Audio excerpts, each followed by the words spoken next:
for imaginar, né, o número de pessoas que leu o que essa minha amiga escreveu num dia na casa dela lá, pensando sobre o que está acontecendo, é um número que ela jamais poderia alcançar quando ela, né, enfim, dá aula lá dela em Juiz de Fora. Ela ficou muito surpresa, né, e muito tocada com essa repercussão. Várias pessoas começaram a mandar inbox para ela dizendo o quanto que ela tinha falado uma coisa sensível, que resumia o que aquela pessoa estava sentindo e tal. Então, assim, muita gente foi dizer para ela, puxa vida, que bacana, você conseguiu resumir o que eu estou pensando e tal. Várias pessoas começaram a adicionar ela, foi uma coisa assim. Ela até fez um comentário depois sobre como que isso tocou ela profundamente, né? E aí foi muito engraçado porque eu fui acompanhando isso e achando bacana, né, a repercussão e tal, e mais uma vez, né, de algo completamente inesperado. Ela fez uma postagem em casa, né, uma coisa que ela estava pensando.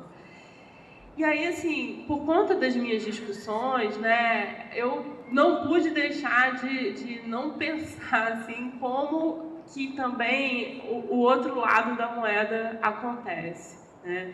Então, eu fiquei pensando em situações cujo efeito é exatamente o contrário, né? Uma postagem, alguma coisa da sua imagem vai a público e você tem uma enxurrada de coisas negativas, né, que repercutem a partir daí. Então, casos de ciberbullying, do que a gente chama hoje de pornografia de vingança, né? Você manda uma foto sua sensual, nudes para o seu namorado, para sua namorada, e aí depois vocês terminam, brigam e essa pessoa publica essa imagem, né? Ou outras coisas que a gente sabe que acontecem que não precisam nem passar por uma coisa intencional, né? A gente teve o caso da Carolina Dickmann, que foi o computador dela foi hackeado por um cara que foi fazer a manutenção, o seu celular pode ser roubado, enfim. A sua imagem, né, isso que é um pouco o tema aqui dessa minha discussão com vocês, assim, a imagem da gente, ela não nos pertence totalmente. A gente vive num mundo de imagens em que a gente não controla totalmente o que se faz dela, né? Mas, assim, eu tenho pensado muito nessas situações de exposição, de humilhação, que envolvem, né, a coisa da brincadeira, né? Quando a gente expõe as outras pessoas, ou mesmo rir de outras exposições, né, que não nos envolvem, por conta dessa ideia da brincadeira, né? E aí eu proponho aqui a gente fazer uma reflexão muito à luz dos debates feministas, que é onde eu me localizo, né? Principalmente quando envolvem questões relacionadas a gênero e sexualidade. Porque, assim, o ambiente das redes sociais, ele não é um ambiente à parte do mundo em que a gente vive, né? Ele tem as suas características em função das conexões que acontecem, das ferramentas que estão disponíveis, ele vai funcionar de uma maneira específica, né? Mas o que se passa no Facebook, no Twitter, nos comentários de portais de notícia, tem a ver com o mundo em que a gente vive, né? Que é um mundo, como a gente sabe, que está cheio de machismo, de homofobia, de racismo, de transfobia, de capacitismo e etc, né? Só que as pessoas, quando estão em ambientes das redes sociais, eu acho, assim, não só eu acho, mas isso é uma coisa que vem sendo muito discutida, se sentem muito mais à vontade para expressar opiniões preconceituosas nesses espaços, porque elas estão digitando dos seus equipamentos, das suas casas. Elas não estão, por exemplo, frente a frente, diante das pessoas que elas estão, enfim, humilhando, ridicularizando, xingando, etc. Mas, assim, o ponto central aqui do meu argumento é as baixarias que a gente vê na internet, elas refletem a maneira de pensar da nossa sociedade. Então, vou trazer um dado de pesquisa para vocês, né, que tem a ver com a questão de gênero. Foi feita uma pesquisa, né, no Pew Research Center, nos Estados Unidos, que acompanhou a vida online de americanos por mais de uma década, desde o século do ano 2000 até 2012, né? Nesse período, homens e mulheres utilizam a rede em números e proporções iguais nos Estados Unidos, né? Entretanto, as mulheres sofrem mais perseguições e ameaças na internet. Então, das denúncias feitas nesse período, 72,5% eram denúncias feitas por mulheres. E aí, essa pesquisa mostra que as garotas, adolescentes, elas são as vítimas elas estão mais propensas a sofrer bullying virtual do que os garotos, né? Então, o pessoal de uma equipe de pesquisadores da Universidade de Maryland fez um experimento, né? Eles lançaram um conjunto de contas falsas na internet, contas de acesso, né? Inserindo em salas de bate-papo virtual. As contas com nomes femininos receberam uma média de 100 mensagens de ameaça com conteúdos sexualmente explícitos por dia, enquanto as com nome masculino receberam em média 3,7.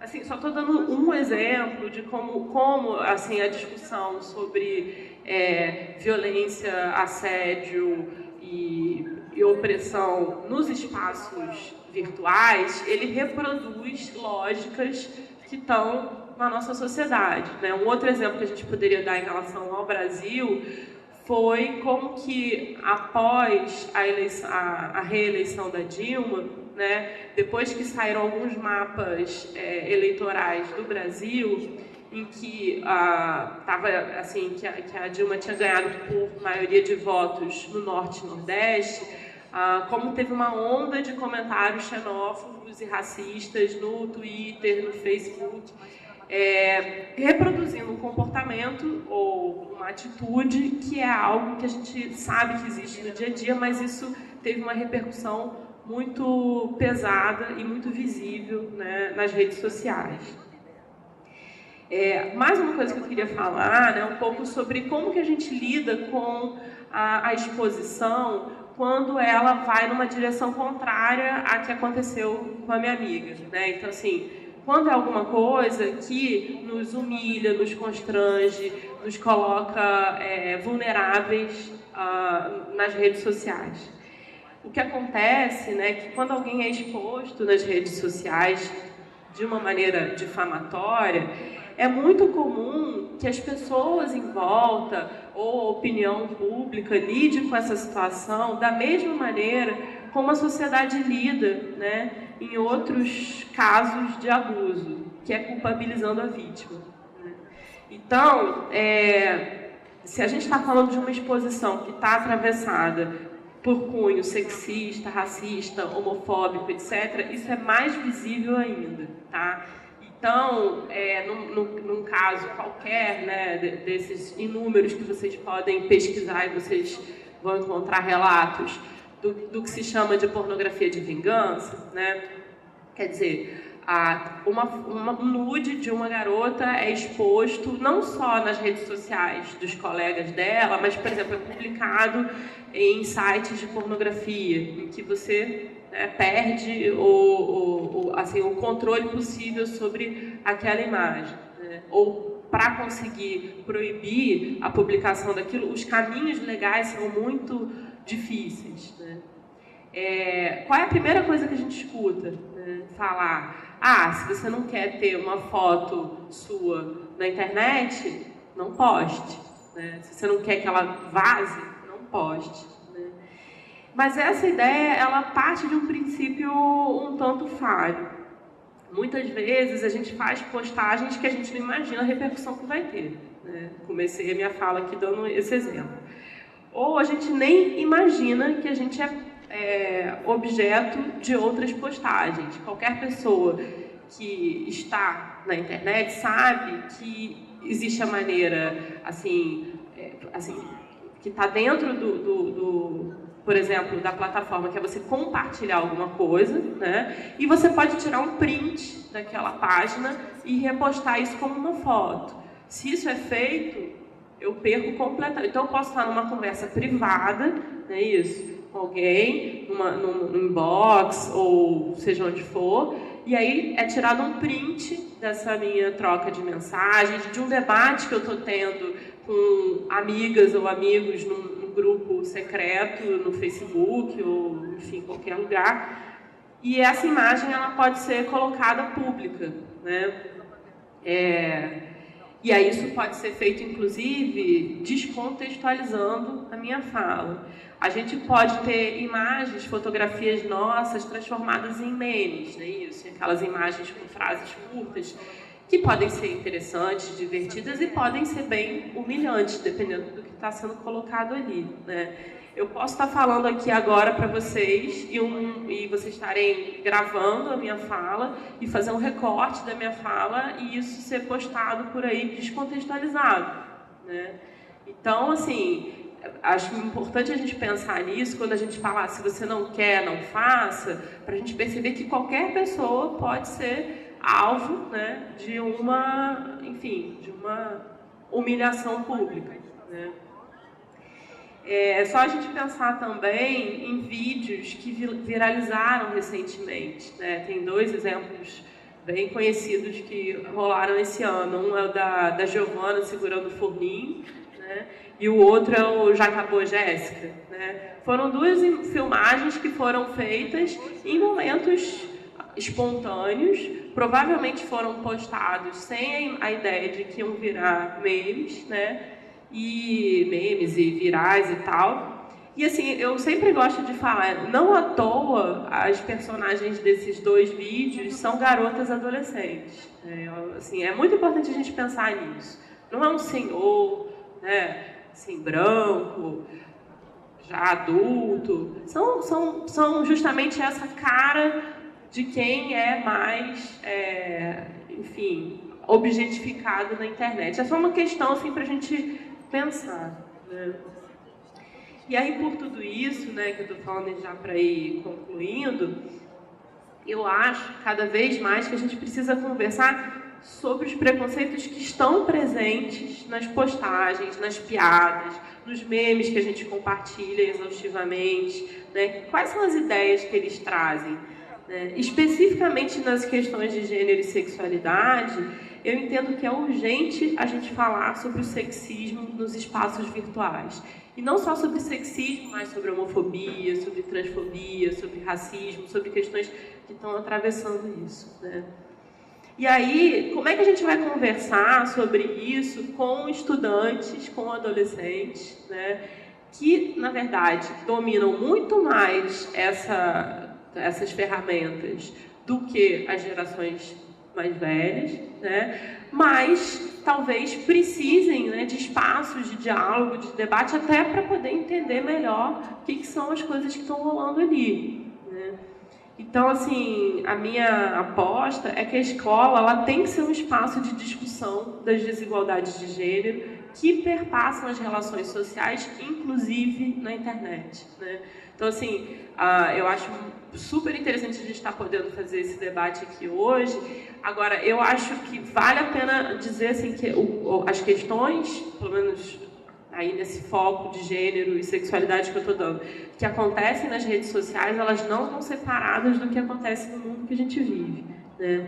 Então, assim, conversar sobre o que acontece nas redes sociais e também nos perguntar, né, por que a gente naturaliza que as mulheres são objetos a serem consumidos, né? Por exemplo, pegando propagandas, né, de cerveja, de carro e tantas outras, né? Por que a gente associa as pessoas trans a motivo de riso, né, em programas de humor, em vídeos humorísticos, quando, por exemplo, o Brasil é o país que mais mata transexuais no mundo, né? Por que a homossexualidade é motivo de zoação ainda hoje, em pleno século XXI, e as redes sociais são repletas de comentários e postagens homofóbicas, né? Você quer, assim, desautorizar, deslegitimar a fala, por exemplo, de um homem, você chama ele de viado, ou derivados, né? Por que isso é tão comum?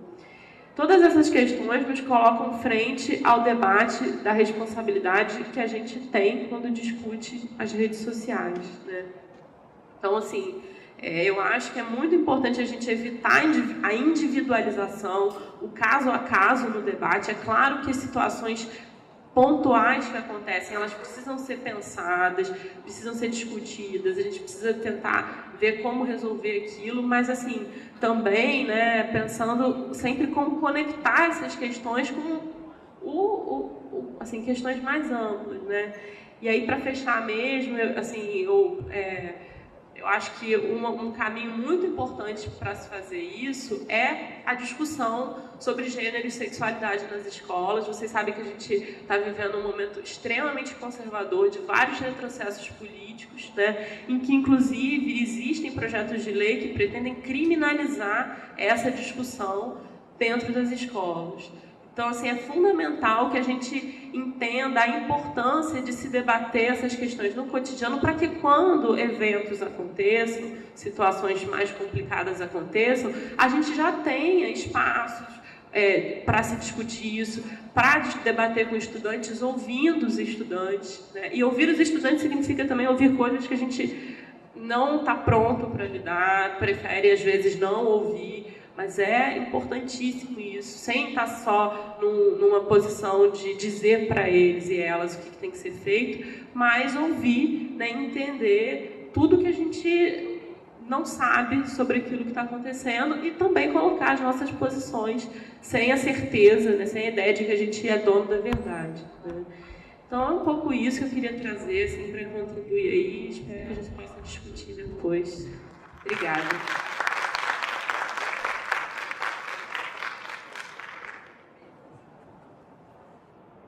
Boa tarde a todos. Quero, em primeiro lugar, agradecer também pelo convite às 3 unidades dos campi São Cristóvão e dizer, primeiro me apresentar, né? Meu nome é George Alves, eu sou professor do campo São Cristóvão 2 de Informática Educativa. Portanto, vocês podem ver que a minha formação difere bastante das duas, né? Quer dizer, eu sou o único da área de tecnologia, como tal, da área de tecnologia, eu vou fazer recurso do computador. Apenas o subtítulo eu alterei porque, evidentemente, as reflexões que serão trazidas aqui, elas serão acrescidas de alguns dados.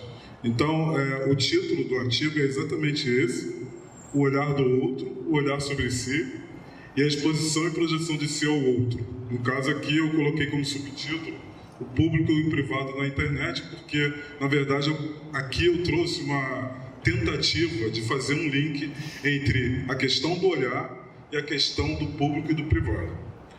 No meu artigo, o subtítulo é Modernos e Atuais Agenciamentos Coletivos da Subjetividade.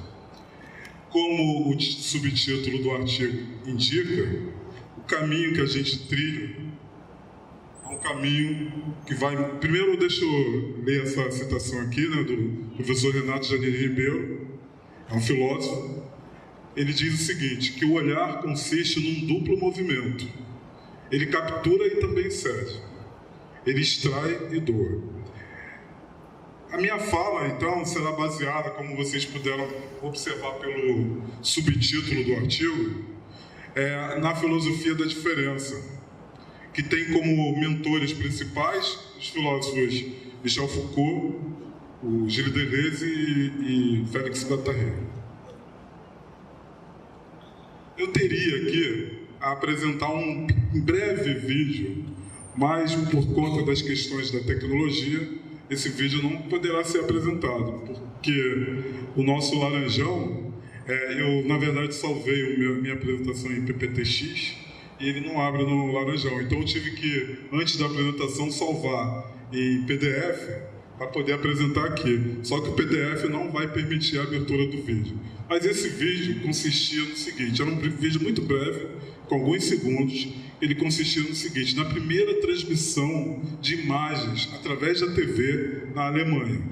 A finalidade de trazer esse vídeo, muito breve, era apenas para a gente comentar o seguinte, que a partir dessas transmissões nos anos 30 na Alemanha e também na Inglaterra, costuma-se atribuir, dizer que a partir desse momento inaugura-se a era do olhar. Também muita gente gosta de dizer a era da imagem. Entretanto, a partir de uma compreensão mais histórica e utilizando a filosofia da diferença, a gente pode voltar bastante no tempo, lá na Idade Média, e começar fazendo um pouco uma trajetória do olhar.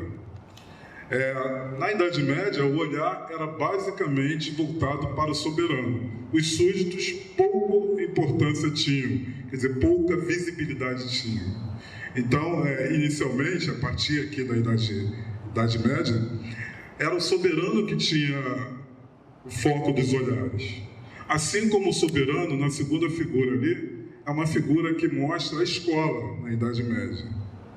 O professor também no papel de soberano. O professor como centro do olhar dos alunos, que a gente pode até dizer que pouco mudou até hoje. Na Idade Moderna, há uma inversão desse foco no olhar, quer dizer, não há mais aquela preocupação de apenas olhar o povo, os súditos, os servos, olharem para o soberano. Agora, é ao contrário. Os espaços de confinamento bem mostram isso. Exército, escola, as fábricas, isso é no período da Revolução Industrial, da primeira Revolução Industrial. Então, o foco agora é o indivíduo, é o detalhe. E um bom símbolo para esse período é o panóptico. O panóptico, que é a construção que ficava lá nos presídios da Idade Moderna, no centro do presídio, onde o vigia ficava ali dentro daquela construção, e dali ele poderia ver toda a movimentação de todas as celas, enquanto as celas não conseguiam ver a movimentação umas das outras, e nem mesmo o presidiário ele conseguia nem sempre ver o que ocorria lá no centro do panóptico, lá no panóptico. Então, isso inaugura o quê? Uma preocupação no presidiário de que ele, será que eu estou sendo vigiado? Será que eu não estou sendo vigiado? Já que ele não via quem estava, os olhares para ele não conseguia.